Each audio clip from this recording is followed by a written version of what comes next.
पाठ 6। नीलू। नीलू की कथा उसकी माँ की कथा से इस प्रकार जुड़ी है कि एक के बिना दूसरी अपूर्ण रह जाती है। उसकी अल्सेशियन माँ लूसी के नाम से पुकारी जाती थी।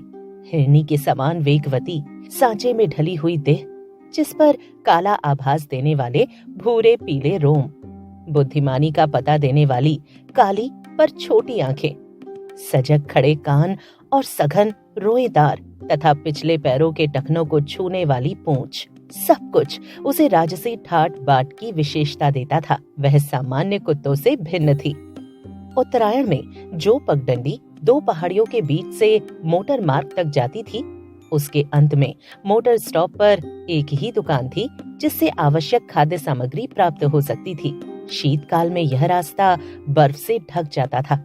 जब दुकान तक पहुंचने में असमर्थ उत्तरायण के निवासी लूसी के गले में रुपए और सामग्री की सूची के साथ एक बड़ा थैला या चादर बांधकर उसे सामान लाने भेज देते थे। बर्फ में मार्ग बना लेने की सहज चेतना के कारण वह सारी रुकावटों को पार कर दुकान तक पहुंच जाती।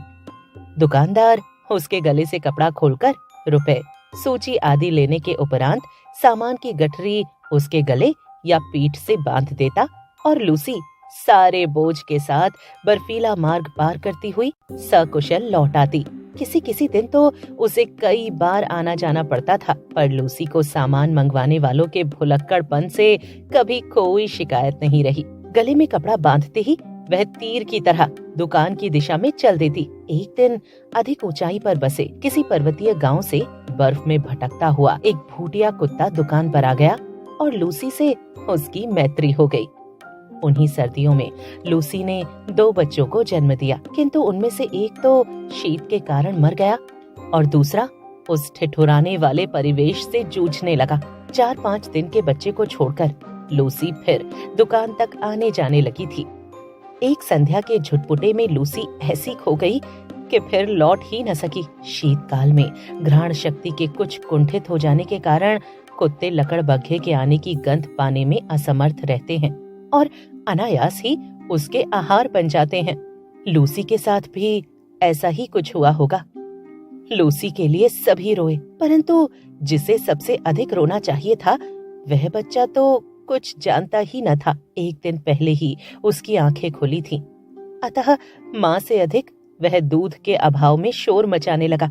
दुग्ध चूर्ण से दूध बनाकर उसे पिलाया जाता, पर रजाई में भी वह माँ के पेट की उष्णता खोजता और ना पाने पर रोता चिल्लाता रहता। अंत में हमने उसे कोमल ऊन और अधबुने स्वेटर की डलिया में रख दिया, जहाँ वह माँ के सामीप्य सुख के भ्रम में सो गया। डलिया में वह ऊन की गेंद जैसा ही लगता था। जब हम प्रयाग लौटे तो उसे भी साथ लाना पड़ा। बड़े होने पर रोमों के भूरे, पीले और काले रंगों के मिलन से जो रंग बना था वह एक विशेष प्रकार का धूप छाह हो गया था। धूप पड़ने पर एक की झलक मिलती थी, छाह में दूसरे की और दिए के उजाले में तीसरे की। कानों की चौड़ाई और नुकीलेपन में भी कुछ नवीनता थी। सिर ऊपर की ओर अन्य कुत्तों के सिर से बड़ा और चौड़ा था और लंबोदरा, पर सुडौल। पूंछ अल्सेशियन कुत्तों की पूंछ के समान सघन रोमों से युक्त, पर ऊपर की ओर मुड़ी कुंडलीदार थी। पैर अल्सेशियन कुत्तों के पैरों के समान लंबे, पर पंजे भूटिये के समान मजबूत, चौड़े और मुड़े हुए नाखूनों से युक्त थे। उन गोल और काली कोर वाली आंखों का रंग शहद के रंग के समान था, जो धूप में तरल सुनहला हो जाता था और छाया में जमे हुए मधु सा पारदर्शी लगता था। आकृति की विशेषता के साथ उसके बल और स्वभाव में भी विशेषता थी। ऊंची दीवार को भी वह एक छलांग में पार कर लेता था। रात्रि में उसका एक बार भौंकना भी वातावरण की स्तब्धता को कंपित कर देता था। मैंने अनेक कुत्ते देखे और पाले हैं, किंतु कुत्ते के दैन्य से रहित और उसके लिए अलभ्य दर्प से युक्त मैंने केवल नीलू को ही देखा है। उसके प्रिय से प्रिय खाद्य को भी यदि अवज्ञा के साथ फेंक कर दिया जाता तो वह उसकी ओर देखता तक नहीं था। खाना तो दूर की बात थी, यदि उसे किसी बात पर झिड़क भी दिया जाता तो बिना मनाए वह मेरे सामने न आता था। विगत 12 वर्षों से उसके बैठने का स्थान मेरे घर का बाहरी बरामदा ही रहा। जिसकी ऊपरी सीढ़ी पर पोटिका के सामने बैठकर वह प्रत्येक आने जाने वाले का निरीक्षण करता रहता था। मुझसे मिलने वालों में वह प्रायः सबको पहचानता था। किसी विशेष परिचित को आया हुआ देखकर वह धीरे धीरे भीतर आकर मेरे कमरे के दरवाजे पर खड़ा हो जाता था। उसका इस प्रकार आना ही मेरे लिए किसी मित्र की उपस्थिति की सूचना थी। मुझसे आ रही हूँ सुनने के उपरांत वह पुनः बाहर अपने निश्चित स्थान पर जा बैठ।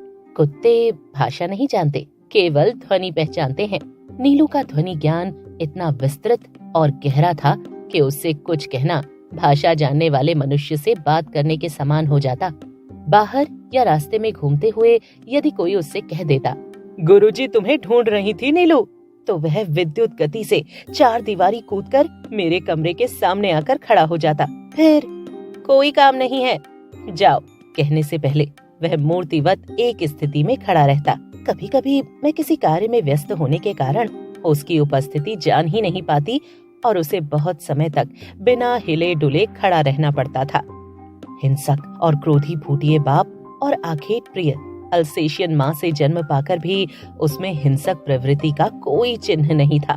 13 वर्ष के जीवन में भी उसे किसी पशु पक्षी पर झपटते या मारते नहीं देखा गया। उसका यह स्वभाव मेरे लिए ही नहीं, सब देखने वालों के लिए आश्चर्य की घटना थी।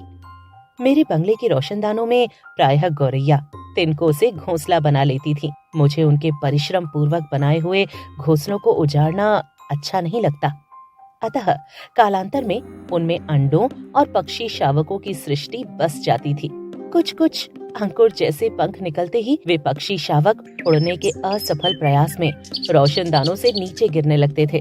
इन दिनों नीलू उनके सतर्क पहरेदार का कर्तव्य संभाल लेता था। उसके भय से कोई भी कुत्ता बिल्ली उन नादान उड़ने गिरने वालों को हानि पहुंचाने का साहस नहीं कर पाता था। कभी कभी बहुत छोटे पक्षी शावकों को पुनः घोंसले में रखवाने के लिए वह उन्हें हौले से मुख में दबाकर मेरे पास ले आता था। जब तक रोशनदान में सीढ़ी लगवाकर मैं उस बच्चे को घोंसले में पहुंचाने की व्यवस्था न कर लेती, तब तक वह या तो बड़ी कोमलता से उसे मुंह में दबाए खड़ा रहता या मेरे हाथ में देकर प्रतीक्षा की मुद्रा में देखता रहता। सवेरे नियमानुसार जब मैं मोर, खरगोश आदि को दाना देने निकलती, तब वह चाहे जाड़ा हो चाहे बरसात हो, मुझे दरवाजे पर ही मिलता और मेरे साथ साथ ही घूमता।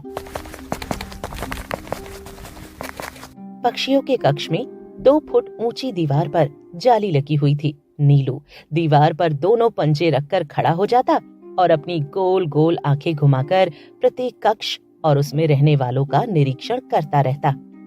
सबके सो जाने पर वह गर्मियों में बाहर लॉन पर और सर्दियों में बरामदे में तख्त पर बैठकर पहरेदारी का कार्य करता।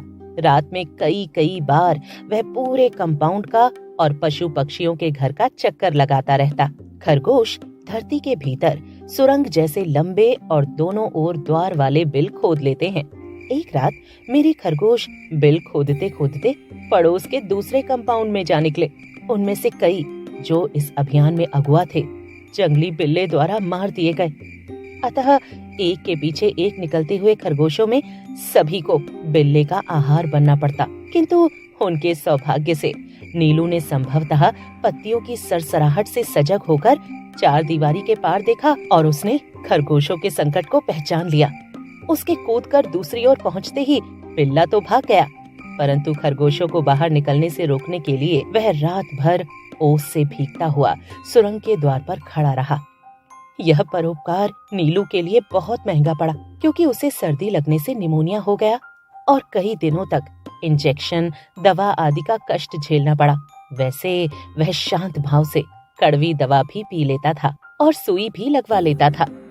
एक बार मोटर दुर्घटना में घायल हो मुझे मार्ग से ही अस्पताल जाना पड़ा। तब संध्या तक मेरी प्रतीक्षा करके और कपड़े, चादर, कंबल आदि सामान अस्पताल ले जाने वालों की हड़बड़ी देखकर उसे न जाने कैसे सब पता चल गया। सब उसकी उदासी देखकर हैरान थे। जब 3 दिन तक उसने न कुछ खाया न पिया, तब डॉक्टर से अनुमति लेकर उसे अस्पताल लाया गया।